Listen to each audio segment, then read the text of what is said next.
The next topic is circle theorems. Before we dive into the theorems themselves, we will have a look at parts of a circle. Circle has a diameter. Diameter is a line which touches 2 points on the circumference and passes through the center. Whereas there is a chord which also touches 2 points on the circumference but does not pass through the center.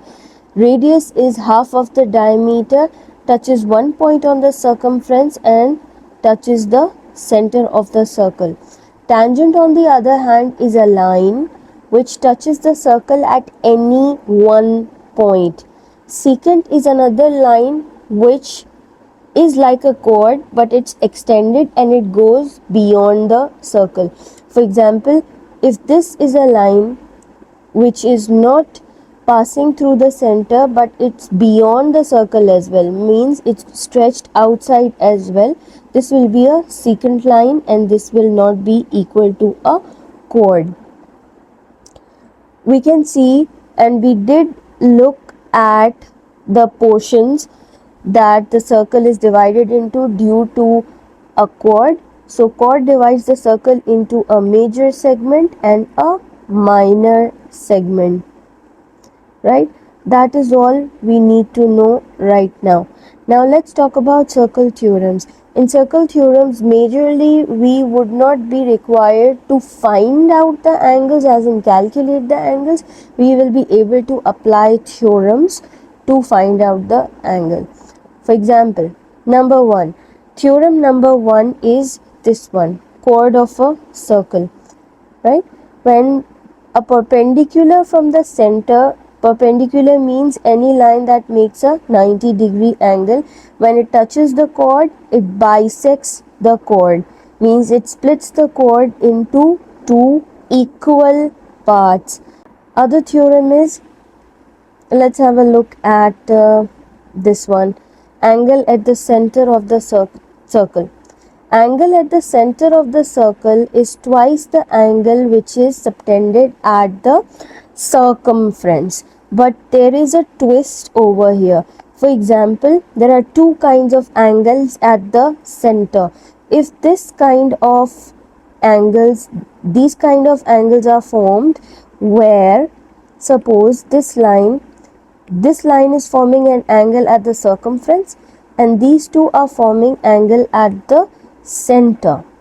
This is the angle here and this is the angle. If this is x, this will be 2x. But if there is another angle which is like this here, it's making an angle at the circumference over here, right? Then what do? Then this angle is equal to y, this angle is equal to y, and this angle will be equal to 2y, right? So there is a difference, and when this angle is not given, this angle is 2y is equals to 360 minus 2x. Why 360 minus 2x? Because this entire angle is 360. It's a circle, it's a round. So this is what you need to be careful of, because sometimes you get a question and students make a mistake of making this y equal to 2x, which is going to be wrong. Now let's look at the other theorem. The theorem says angles in a semicircle. When there is a semicircle, it will be formed obviously by a diameter which is passing through the center.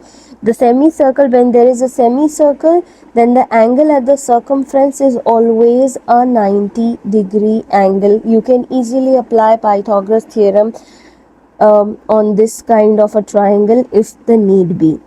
Second, the next one is cyclic quadrilateral. Cyclic means inside. Quadrilateral means a figure with four sides. When there is a cyclic quadrilateral, then the opposite angles, they add up to 180 degrees. Means here A and B is equals to 180, and if this is some angle, then this will be 180 minus that angle. Then we have angles in the same segment. We have studied that segments are formed by a chord. So we have two segments here, three segments here. One segment is this one and other segment is this one. Third segment is there, but that is not formed by a chord. We will not take this as a chord. If we take this as a chord, then this will be one segment and this will be one segment, right? So angles in the same segment are equal. So how are the angles in the same segment equal? Let's have a look. This entire thing in between is one segment, right? Both these angles are the same. I also call it the butterfly theorem. Why butterfly theorem? If you see, this is forming a butterfly kind of a thing. But how do we know and how do we understand which angles are the same? Why didn't we take these angles, this angle and this angle? Yes, these two angles are also the same. You can take these two angles as well. But what is basically the indication which angles are going to be equal? If this angle is equal to this angle, then starting point of both these angles are the same and ending point of both these angles are also the same. Next is angle that lies between a tangent and a chord. This is a chord, this is the chord and this is a tangent. Angle that lies between the tangent and a chord is equal to the angle subtended by the same chord in the alternate segment. This angle and this is another chord, this is the alternate segment. Okay, so this angle is equal to this angle. And the last one is angle between the tangent and the radius is always 90 degree.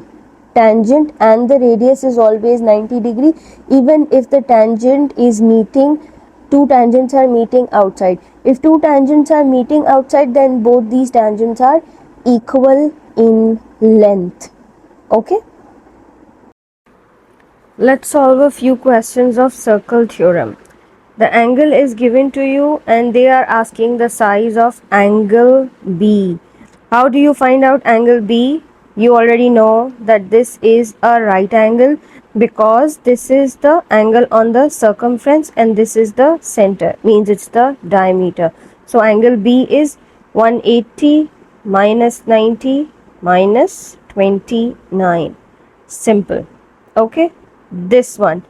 They want the size of angle ACB, means this angle.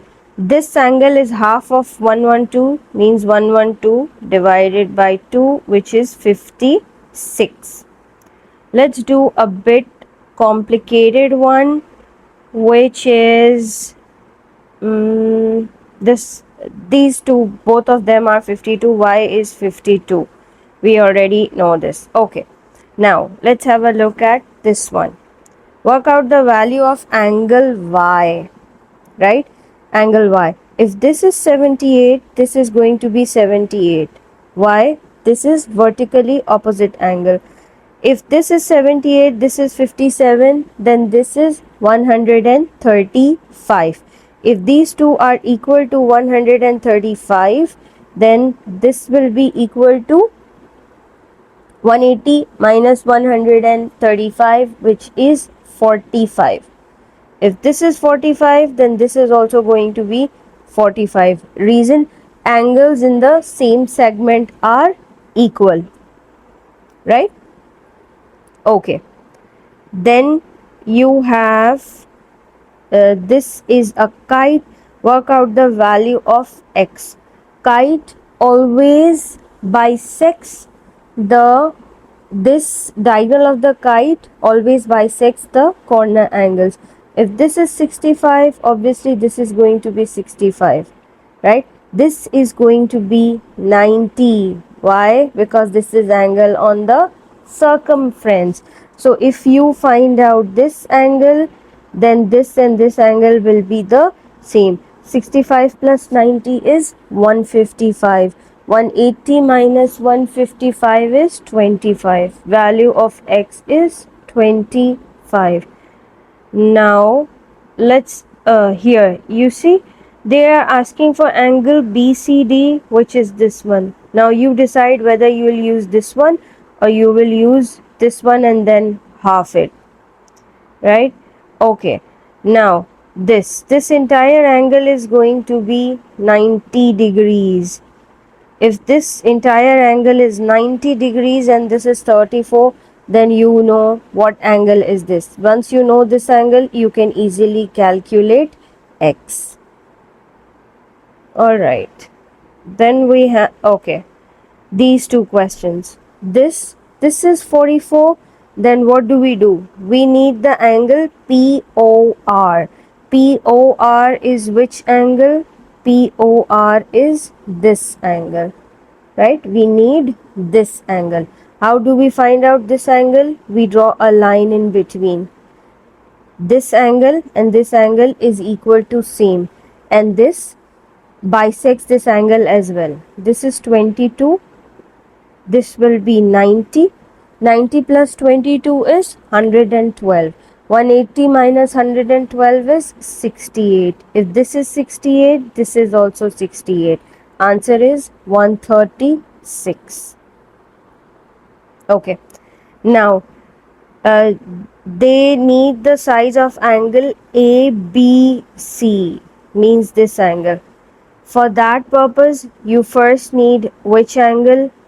This ABC is equal to 61. ABC will be equal to 61. Why? Alternate segment